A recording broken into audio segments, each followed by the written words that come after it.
Ibang klase talaga. One ball, school bukol, eskalera. Hanep, pag hindi kaya, isisisi sa Duterte. Samantalang ang amo niyong presidente ngayon, bulag-bulaga na, bingi-bingihan pa. Puro kayo papogi. Pagkatapos yung batikusin. Ngayon, hihingi tayo ng tulong. Makipag-usap tayong muli.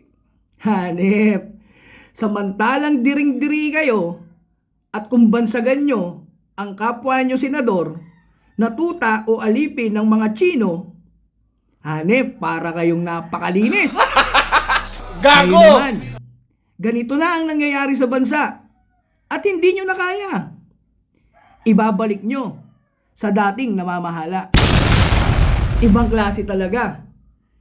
Akala nyo ba ito school bukol? Ang hirap talaga kapag ang mga politikong walang paninindigan at ang pansariling interes ang kanilang inaalagaan, magpapakatuta tayo sa ibang bansa.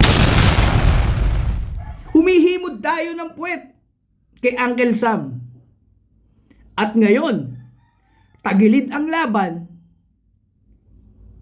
hihingi tayo ng tulong sa inaalipusta niyong bansa. Ganito ang mga politiko. Ganito ang mga walang yagballs na bopols. Kaya dapat ang mga ganito hindi ibinabalik sa pwesto. Hanip naman. Hirap na hirap ang taong bayan. Siyempre, mas lalo kayong hirap. Dahil hindi na kayo pinaniniwalaan.